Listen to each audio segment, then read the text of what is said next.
Hello सांग मैंने आजर video रे आमे अव्यय विषय रे पढ़िबा तो चलंत आरंभ करबा आजर वीडियो।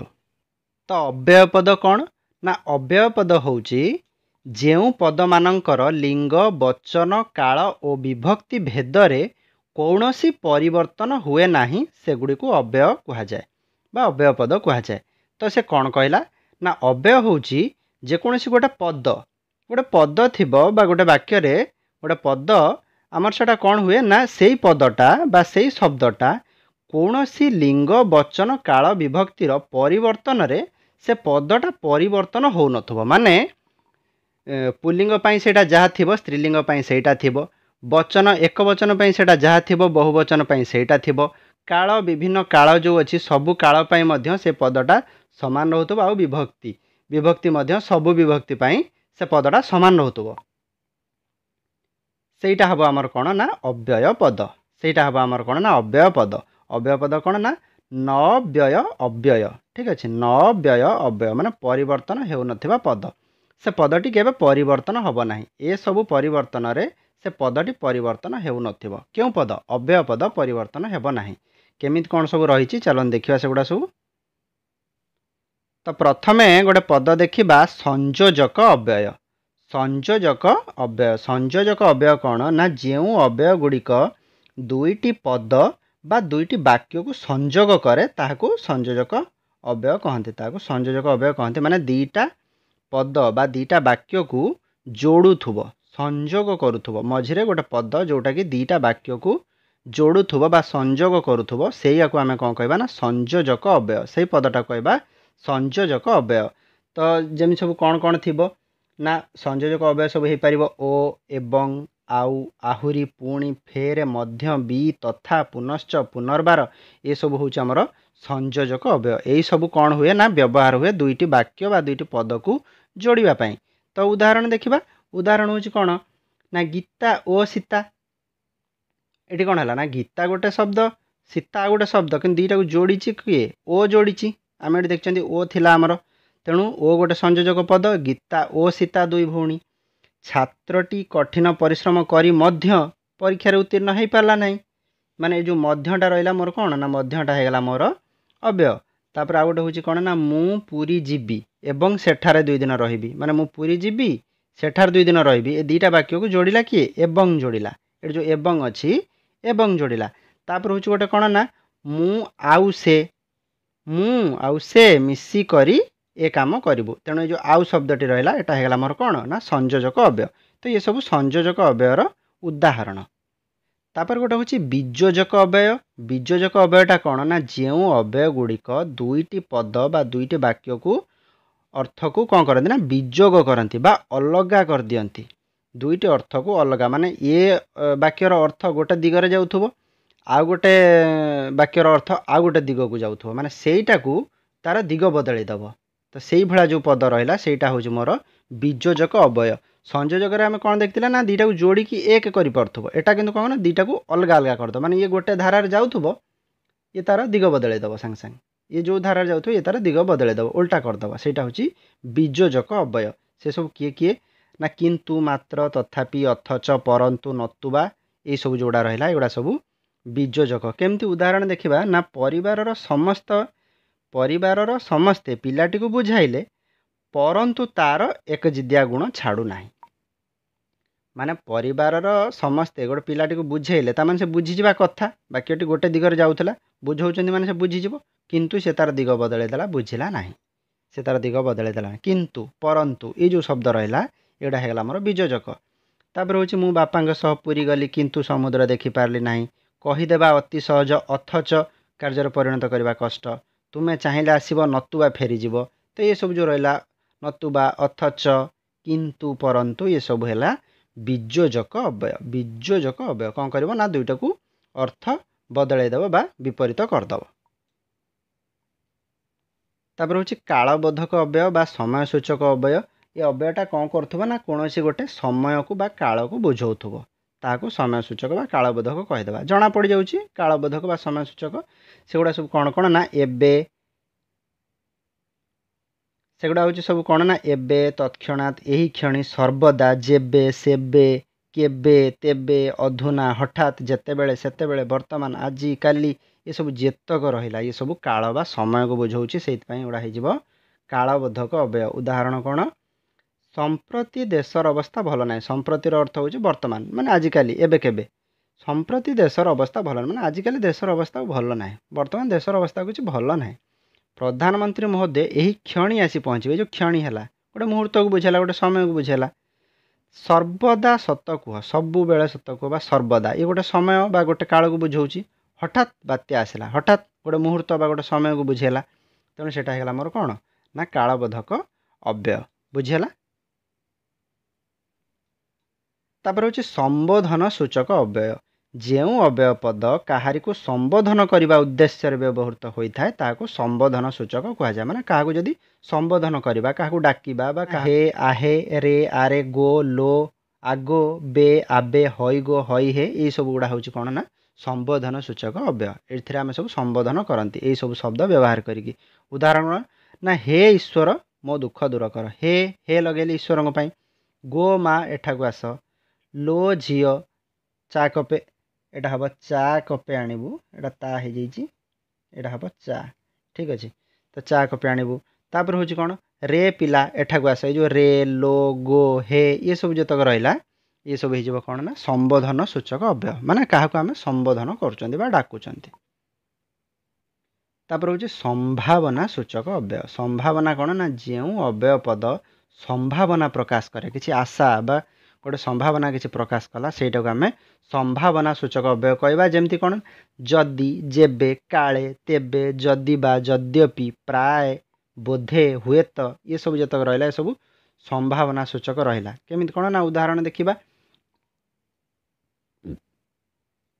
उदाहरण हूँ काले से आसब से तुम्हें अपेक्षा कर से आसीपारे न आसीपारे किंतु काले आसीज गोटे संभावना रोचे काले आसीज तेणु तुम्हें अपेक्षा टिके कर।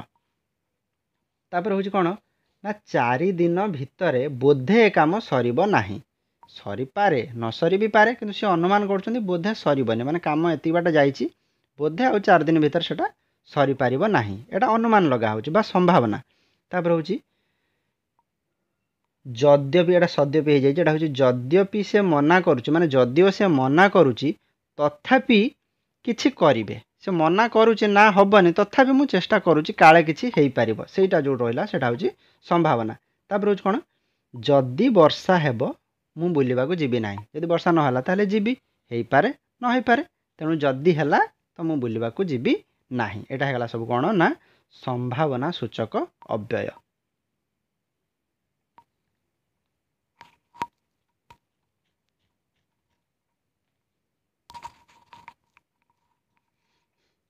तापर हूँ निषेधार्थक अव्यय निषेधार्थक अव्यय कौन ना जो अव्यय द्वारा निषेध बा बारण सूचित हुए ताहाकू निषेधार्थक अव्यय कहती। तो निषेध बा बारण बा बंद करवा मना करवा से सब किए किए ना न ना नचेत नी नहेले नाही ये सब आमर बारण अर्थ बा निषेध अर्थ रे व्यवहार करा जाए। उदाहरण कौन ना तुम्हें कहले भी मुझे को जीवी नाही माने मोर जीवार नाही तुम्हें कुह जहा कर ठीक अच्छे जीवी नाही न कहवा भल मन दे पाठ पढ़ नचेत परीक्षा रे अकृत कार्य हेब नचेत तापरे एहा कर नहेले असुविधार पड़िबो नहेले असुविधार पड़िबो एट सब को रहिला कौन ना ये सब निषेधार्थक अव्यय सब रहिला नाही न नचेत हैला तापरे नहेले ये सब जतक रहिला ये सब होची निषेधार्थक अव्यय।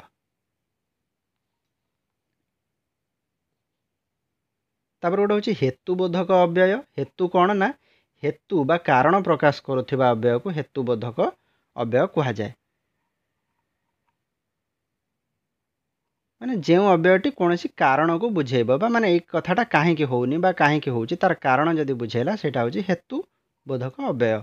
से सब शब्द किए किए ना एणु तेणु सुतरांग अतएव जेणु कहीं ना ये सब जितक रहा ये सब हूँ हेतुबोधक अव्यय। उदाहरण कौन ना सेठारे हईजा लगी सुतरांग सेठाकू जीवा अनुचित है सुतरांग सेठाकू जीवा अनुचित ये जो सुतरांग रहा कौ सुतरांग ना सेठाकू जीवा अनुचित कहीं ना हईजा लगी एटा तार हेतु बा तार कारण बुझेला। चंद्रमणि कामटी कले ଅତଏବ ସେ କାମଟି ସମ୍ପୂର୍ଣ୍ଣ ହୋଇପାରିଲା। କାମଟି କାହିଁକି ସମ୍ପୂର୍ଣ୍ଣ ହେଲା ନା ଚନ୍ଦ୍ରମଣି କଲେ ବୋଲି କାମଟା ସମ୍ପୂର୍ଣ୍ଣ ହୋଇପାରିଲା। ଅତଏବ ଏଇ ଯେଉଁ ଅତଏବଟା ରହିଲା ସେ କାରଣଟାକୁ ବୁଝେଇଲା ଯେ ଚନ୍ଦ୍ରମଣି କଲେ ବୋଲି ସମ୍ପୂର୍ଣ୍ଣ ହେଲା। ଏ ଯେଉଁ ଅତଏବଟା ରହିଲା ସେ ଏ ବାକ୍ୟକୁ ବୁଝେଇଲା। ତାପରେ ହେଉଛି କାଲି ମୋତେ ଜ୍ୱର ହୋଇଥିଲା ତେଣୁ ମୁଁ ବିଦ୍ୟାଳୟ ଯାଇପାରିଲି ନାହିଁ। ତ ଏଠି କାରଣ ବୁଝେଇଲା ଜ୍ୱର ହୋଇଥିଲା ବୋଲି ମୁଁ ବିଦ୍ୟାଳୟ ଯାଇପାରିଲି ନାହିଁ। ତେଣୁ ଏ ଯେଉଁ ତେଣୁ ଶବ୍ଦଟାକୁ ବୁଝାଉଛି କିଏ ନା କାରଣଟାକୁ ବୁଝେଇ ଦେଉଛି ଜ୍ୱର ହୋଇଥିଲା ବୋଲି। ତାପରେ ହେଉଛି ରାମବାବୁ ଘଟଣା ସମ୍ପର୍କରେ କିଛି କହିପାରିଲେ ନାହିଁ କାହିଁକି ନା ସେ ଘଟଣାସ୍ଥଳରେ ଉପସ୍ଥିତ ନଥିଲେ। ଏ ଯେଉଁ କାହିଁକି ନା ତ ଇଏ ସବୁ ଯେତକ ରହିଲା ଇଏ ସବୁ ମୋର ହେଇଗଲା ହେତୁବୋଧକ ଅବ୍ୟୟ। ହେତୁବୋଧକ ଅବ୍ୟୟର ଉଦାହରଣ।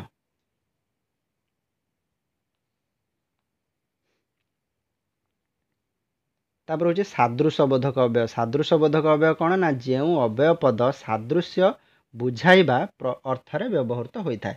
ସାଦୃଶ୍ୟ ବୁଝାଇବାର ଅର୍ଥରେ ବ୍ୟବହୃତ ହୋଇଥାଏ ତାହାକୁ ସାଦୃଶ୍ୟବୋଧକ କୁହାଯାଏ। ଯେମିତିକି ଯେପରି ସେପରି ଯଥା ପ୍ରାୟ ପରି ଏମନ୍ତ ଏପରି ଯେମିତି ସେମିତି ଏସବୁ ଯେତକ ରହିଲା ଏସବୁ ସାଦୃଶ୍ୟ ମାନେ ଭଳିଆ ତା ପ୍ରକାରର ସେଇଗୁଡ଼ା ଯେଉଁ ବୁଝେଇବା। ଯେମିତି କର୍ମ ସେମିତି ଫଳ ସାଦୃଶ୍ୟବୋଧକ।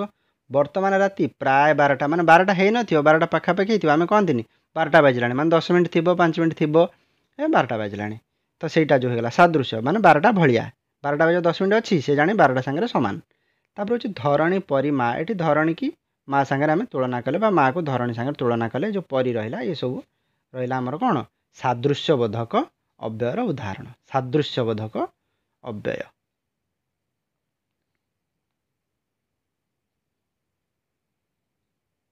ତାପରେ ଗୋଟେ ହେଉଛି ବିପ୍ସା ଅର୍ଥ। ବିପ୍ସା ଅର୍ଥରେ କ'ଣ ନା ଯେଉଁ ଅବ୍ୟୟ ପଦ ବାରମ୍ବାର ଅର୍ଥ ପ୍ରକାଶ କରିଥାଏ ତାହାକୁ ବିପ୍ସାର୍ଥକ କହନ୍ତି। ମାନେ ବାରମ୍ବାର ଯେଉଁଟା ବାରମ୍ବାର ପୁନଃ ପୁନଃ ଘନ ଘନ ଲାଗି ଲାଗି ଥରକୁ ଥର ଆହୁରି ଆହୁରି ଇଏ ଯେତକ ସବୁ ରହିଲା ଇଏ ସବୁ ହେଉଛି ମୋର ବିପ୍ସାର୍ଥକ ଅବ୍ୟୟ। କେମିତି ଉଦାହରଣ ଦେଖିବା। ତୁମେ ବାରମ୍ବାର ସେଇ ଭୁଲ କରୁଛ। ବାରମ୍ବାର ଶିକ୍ଷକଙ୍କ ଭାଷଣ ଶୁଣି ଛାତ୍ରଛାତ୍ରୀବୃନ୍ଦ ଘନ ଘନ କରତାଳି ଦେଲେ। ଯେଉଁ ଘନ ଘନ।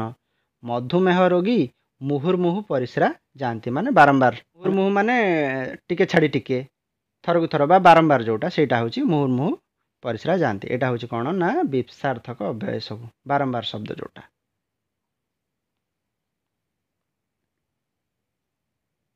ତାପରେ ଗୋଟେ ହେଉଛି ବିସ୍ମୟ ସୂଚକ ବା ଭାବ ସୂଚକ ଅବ୍ୟୟ।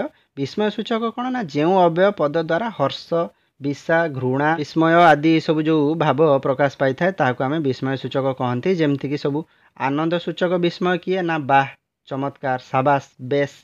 ତାପରେ ବିସ୍ମୟ ସୂଚକ ବା ଅବ୍ୟୟ ଯେଉଁ ଆଶ୍ଚର୍ଯ୍ୟବୋଧକ ସବୁ କିଏ ନା ସେଗୁଡ଼ା ହେଉଛି କ'ଣ ନା ଏ ଓହୋ ବାଃ ଇଏ ସବୁ ରହିଲା ଆମର ଆଶ୍ଚର୍ଯ୍ୟବୋଧକ।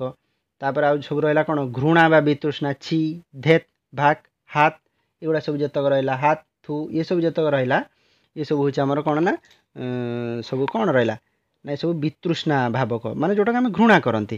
ତାପରେ ହେଉଛି ଦୁଃଖବୋଧକ ଅଛି ଓହୋ ଆହା ଓ ଅ ଏଗୁଡ଼ା ସବୁ ହେଲା ଦୁଃଖ ପ୍ରକାଶ କରନ୍ତି ଯେଉଁଟା ଦୁଃଖବୋଧକ।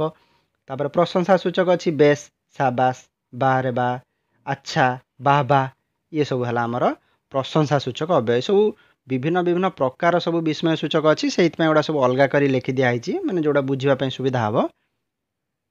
ତ ବିସ୍ମୟ ସୂଚକର କିଛି ଉଦାହରଣ ଆମେ ଏଠି ଦେଖିନେବା। ଉଦାହରଣ ସବୁ କ'ଣ କ'ଣ ନା ଓଃ କି ଯନ୍ତ୍ରଣା ଏଇଟା କଷ୍ଟ ହେଉଛି।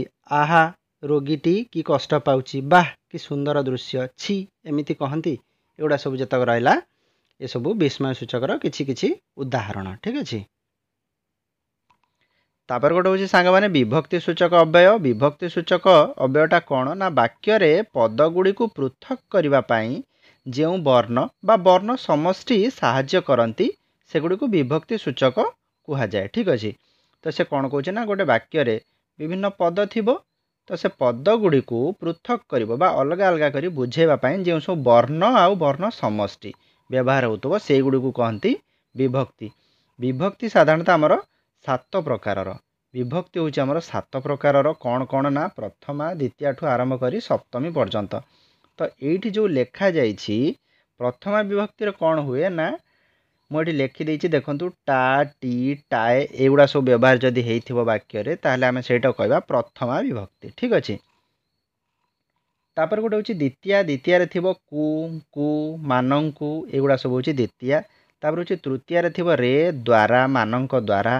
तापर थिबो चतुर्थी रे कु कु मानंकु कु कु मानंकु पंचमी रे होची रु ठारू षष्ठी रे होची र कर सप्तमी रे होची रे ठारे ठीक अछि। तो ये सब होउचंती विभक्ति आउ ये सब जो विभक्ति शब्द गुड़िक सब रहिला जो विभक्ति पद गुड़िक ये सब मध्य अव्यय बोली आको कुहा जाए बा ये सब अव्यय रे गणा जाए ठीक अछि।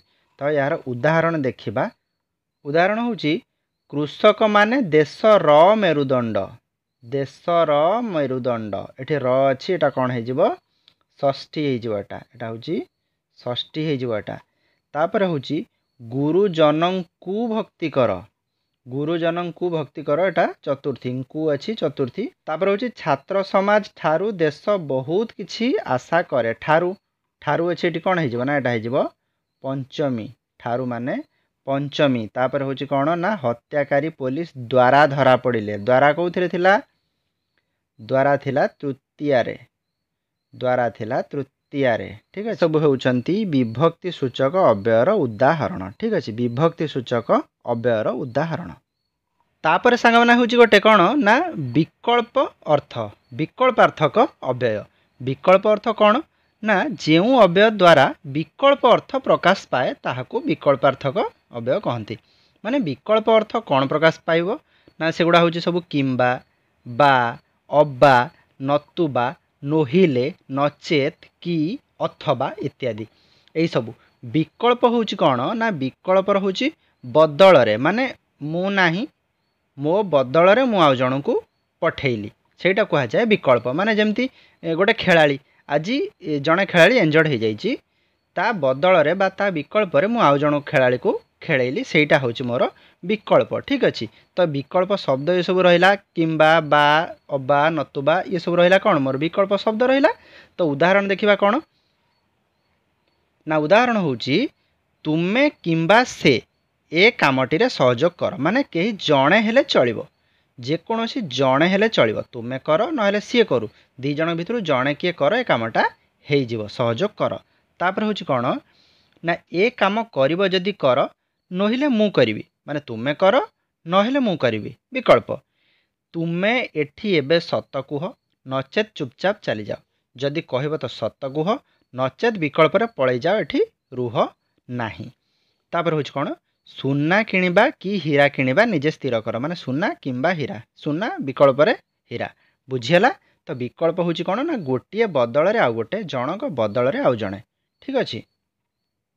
तापर होची गोटे प्रश्न सूचक अव्यय प्रश्न सूचक अव्यय निहाती भाव सहज लागिबो कारण एथिरे तो किछि नाही खाली गोटे प्रश्न ही हमको करबाकू पड़िबो जेमति कि काहाकू किछि पचारिबा बा प्रश्न करबा समय रे व्यवहृत हेउथो अव्यय को प्रश्न सूचक अव्यय कहा जाए जेमति कि कौन परा त टी किया कि किंपाई काहींकी कोठी कौन केतेबेले ए सब जेतक रहला प्रश्न सूचक अव्यय ए सब होची प्रश्न सूचक अव्यय। उदाहरण से किए तुम सहित से जीव तो तुमे काली पूरी जाउछ कि से काली एठिकी आसीथिला कि आउर भी हे परिबो एमती जहाँ भी आमे प्रश्न लागिबा दरकार जदि प्रश्न लागिला सेटा हे जो प्रश्न सूचक अव्यय आ से जो शब्द रहला एठी किए जीव तो जाउछ कि काहींकी ये सब जो शब्द जदि आसिला से गुड कहि जो मोर प्रश्न सूचक अव्यय ठीक अछि। तापर गोटे होची अनुक्रमिक बा क्रमबोधक अव्यय क्रमबोधक कौन ना जेउ अव्यय द्वारा कार्यर क्रम को बुझा जाए ताहाको अनुक्रमिक बा क्रमबोधक माने कार्यर क्रम क्रम माने पर को पर माने ता पर जोटा आसीबो सेटा होची मोर क्रम जेमिति कि क्रमे क्रमे धीरे धीरे आस्ते आस्ते ये सब रहिला मोर क्रमबोधक शब्द। उदाहरण देखिबा उदाहरण होची कोन ना रोगीटी आस्ते आस्ते आरोग्य लाभ करछ माने जेतिक आरोग्य हबा कथा आज किछि हेइची ता पर दिन आउ किछि हबो ता पर दिन आउ किछि हबो ता पर दिन आउ किछि हबो एमती माने आस्ते आस्ते हेइका आसिलानी माने आरोग्यर जो क्रम गुडा अछि से धीरे धीरे अतिक्रम हेइका आसुची ता माने आगु को आरोग्य हेइ जिवो ठीक अछि। तापर होची कोन ना पिलाटी धीरे धीरे चालुची माने एटा चलला तापर गोटे स्टेप एमती धीरे धीरे से चल चलिका जाउची। सूर्य क्रमे क्रमे पश्चिम दिगरे अस्त हेले हठात तो एमती अस्त हे जिवेनी एमती धीरे धीरे टिके टिके टिके टिके क्रमे क्रमे जाइकी तापरे पूरा अस्त हेबे ठीक अछि सूर्य क्रमे क्रमे। तो एटा हला मोर क्रमबोधक अव्यय धीरे धीरे क्रमे क्रमे आस्ते आस्ते ये सब क्रमबोधक अव्यय। तापर गोटे हूँ शब्दानुकारी माने शब्द हिसाब रे अव्यय माने गोटे शब्द को बा ध्वनि को अनुसरण करुवा अव्यय को शब्दानुकारी अव्यय कहती।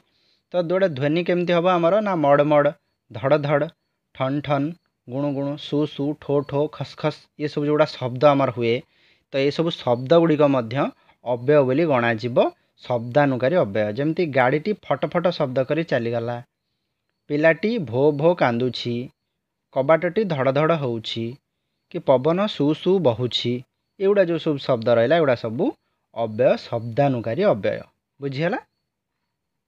तापर हूँ अलंकारिक अव्यय माने जमती गोटे वाक्य बा गोटे शब्द रे सब अलंकार लगा जाए माने कथा को आउ टिके रंगीन करके आम जो प्रकाश करती जमती वाक्य सौंदर्य वृद्धि और प्रकाश भंगी रे चमत्कारिता आनिबा पई जो शब्द व्यवहार करा जाए ताकू अलंकारिक अव्यय कहती।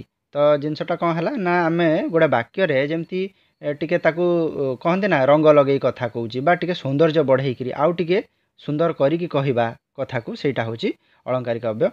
जमती हूँ कौन ना तो अच्छा जे टी परा म एम सब लगे कहते ना हेटी अच्छा एम सब जो लगे कहती वाक्य माने वाक्यटी को आउ टिके सुंदर करने से गुड़ा हूँ अलंकारिक अव्यय। जमती उदाहरण देखा भारी बढ़िया कथा कहूच तो माने जमती भारी बढ़िया कथा कहूच कही चली था तापर जो मोर तटे लगेदेली ताको आउ टिके लंबे कहवा भारी बढ़िया कथा कहूच तो तापर हूँ तू ही परा मोर नयन तारा अच्छा पाला लगी जे मनीष अणनिश्वासी होगला कि सुंदर कथा कहूच म ठीक अच्छे सी जमती सी जाइछि परा एमती परा लगे दियंती हईटी कि हेलो एम सब जमती लगे कहती से गुड़िक सब हूँ आमर कौन ना अलंकारिक अव्यय बुझेला। पदान्वयी अव्यय पदान्वयी कौन ना जो अव्यय पद जोगे विशेष्य पद विभक्ति युक्त हुए एवं अव्यय पद सहित तार संपर्क थाए ताहाकू पदान्वयी अव्यय कहते। तो पदान्वयी अव्यय सब किए किए रहिले ना बिना प्रति सह अपेक्षा सहित निमित्त पर्यंत परि व्यतीत ये सब रहिले पदान्वयी अव्यय माने तार कौन हो विशेष पद सहित तार संपर्क थिबो बा अव्यय पद गुड़िकर सब विशेष मान सहित संपर्क रोथो। जमती कि उदाहरण हूँ कौन ना पिता माता परी आउ संसार रे कहीं ना ये जो परीटा हूँ मोर पिता माता को बुझेला पिता माता परी आउ संसार रे कहीं नहांती। तापर हूँ कौन ना व्यक्ति अपेक्षा देश बड़ ये अपेक्षा होगा मोर पदान्वयी व्यक्ति अपेक्षा देश बड़ तुम्भ बिना मोर गति ना ये बिना सावित्री पति सहित गृह को गले सहित। तो ये सब रोचे कौन ना पदान्वयी शब्द गुड़िक सब विशेष पद सहित सीधा सड़क संपर्क रोचे ठीक अच्छे। तेणु से आम आपको कहवा पदान्वयी अव्यय ठीक अच्छे। तापर हूँ पद विकारी बा निरर्थक अव्यय पद विकारी सब कौन ना जो अव्यय पद गुड़िक विकृत अवस्था मूल पद सह युक्त होई सेही पदर अर्थर नूतनता दिए और स्वतंत्र पद भाव में अर्थहीन हो जाए ताहाकू पद विकारी बा निरर्थक अव्यय कहती। माने जमती उदाहरण देखा ये यथा एगुड़ा सब कौन कौन माने कौ शब्द गुड़िक सब पद विकारी जमी फमी माने जमीर अर्थ अच्छी किंतु फमीर किसी अर्थ ना कि सी ता सहित संलग्न होगी आसूची माने ताकू आउ गोटे नुआ रूप दौची पिला झिला चाकिरी बाकिरी मोटा सोटा माछ फाछ बछा बछी गछ फछ ये जेतक सब एगुड़ा सब आम गाँ गंडार एगुड़ा सब बेसी व्यवहार करा जाए। तेणु जमी फमी अरे तोर पिला झिला केते खाली पचारि था अरे तोर पिला पिली कौन जमी पिला पिली भी हाँ पिला झिला गोटे पिला पिली भी गोटे गोटे कहते ना पिला पिली भी कहती पिला पिली पिला झिला खाली पचारि था तोर पिला केते ना तोर पिला झिला केते कि तोर पिला पिली केते एम सब जो पचार दियंती गाँव में साधारणतः एगुड़ा सब बेसी व्यवहार करा जाए एगुड़ा सब निरर्थक अव्यय माने किसी अर्थ नाही किंतु सेटा कौन हुए ना गोटे शब्द सहित लागिकरी आसे संलग्न होइकी आसे। उदाहरण देखिबा पिला झिलारे संसार छाड़ी कुआडे जाई हेउ नाही मोर भुवनेश्वर जमी फमी नाही बापा आज माछ फाछ किछि आनी नाहांती पिलाटी बेस मोटासोटा होई अछि एगुड़ा सब हूँ आमर कौन ना पद विकारी बा निरर्थक अव्यय ठीक अच्छे। माने कौन हम ना शब्द सहित से संलग्न हो तार किसी सेमती माने तार किसी अर्थ नथिबो तार किसी अर्थ ही नथिबो तार ठीक अच्छे। तापर गोटे हूँ उपसर्ग अव्यय संस्कृत रे उपसर्ग संख्या हूँ 20टी तेणु 20टी उपसर्ग किए किए एठी लेखा हो जाइए। 20टी उपसर्ग को मु बर्तमान एठी पढ़ी दउची। सेगुड़ी होउचंती कौन कौन ना सेगुड़ी होउचंती प्र, परा, अप, सम, नी, अधि, सु, नीर, उत, परि, प्रति, अब, अनु, दूर, बी, अति, अभि, अपि, उप, आ। तो ये सब हो गला कौन ना उपसर्ग। 20टी उपसर्ग सांग मैंने गोटे पढ़ी के मन रखी थे जहाँफल बहुत कम आसो। तापर हूँ कौन ना ये 20टी पद को अव्यय बोली कहुए। तो ये 20टा अव्यय। तो ये 20टा जो शब्द रहा ये सब अव्यय गणाज। तो उदाहरण देखा कंसर पराक्रम असह्य थिला। कंसर पराक्रम असह्य थिला। काहाकू अपवाद देवा अनुचित। सचिन तेंदुलकर क्रिकेटर अधिनायक थिले गोटे टाइम रे थिले 99 कि 2000 मसीहा तार भितर किसी दिन पे थिले। तो आमर एठी जमती रहा अधि एटी अधुनायक हो जाइए। एटा हूँ अधिनायक। एटा हूँ अधिनायक जमती अधि। तापर एठी रहा कौन ना अनु। तापर एठी रहा कौन एठी रहा परा। तो ये सब रहा उपसर्ग अव्ययर उदाहरण आम देखिले। ठीक अच्छे सांग मैंने परिमाण सूचक अव्यय। परिमाण हूँ कौन ना जो अव्यय परिमाण प्रकाश करे ताहाको परिमाण सूचक अव्यय कहती। यथा एते जेते सेते एतिकी जेतिकी ये सब जतक रहा सब परिमाण। जमती उदाहरण हूँ कौन ना जेतिकी पाइल सेतिकी यथेष्ट। जेतिकी सेतिकी गंगा गली जेतिकी फल पाइली सेतिकी परिमाण। तापर हूँ तुमे जेते देल सेते नेल जेते सेते ये सब हूँ परिमाण अव्यय। तापर हूँ सम्मति सूचक अव्यय। सम्मति हूँ कौन ना जो अव्यय द्वारा सम्मति बा स्वीकृति सूचाए ताहाकू सम्मति सूचक अव्यय कहते। यथा हाँ, आज्ञा, अवश्य, निश्चय, हाँ इत्यादि ये सब जतक रहा ये सब सम्मति। हाँ दी थर हो जाइए। ठीक अच्छे। तो गोटे हाँ माने गोटे हाँ को गणवा। तो हाँ, आज्ञा, अवश्य, निश्चय। ठीक अच्छे। तो ये सब है कौन ना सम्मति सूचक अव्यय। उदाहरण हूँ कौन आपड़ जिते डाकुंट अवश्य मुझे जीवी। आपड़ जो कहते तो मुझे निहाती जीवी माने जन जन डाकुची से कहूँ हाँ अवश्य जीवी। तापर मदन एठाकू आस। मदन एठाकू आस। आज्ञा हाँ आसुची। आज्ञा हाँ आसुची। ठीक अच्छे। तो वीडियोटी केमती लगे मतामत कमेंट कर लिखि जनइबे। चैनल को जदि सब्सक्राइब करना सब्सक्राइब करने। पुणी देखा आगामी वीडियो से पर्यंत विदाय दिंतु। जय जगन्नाथ।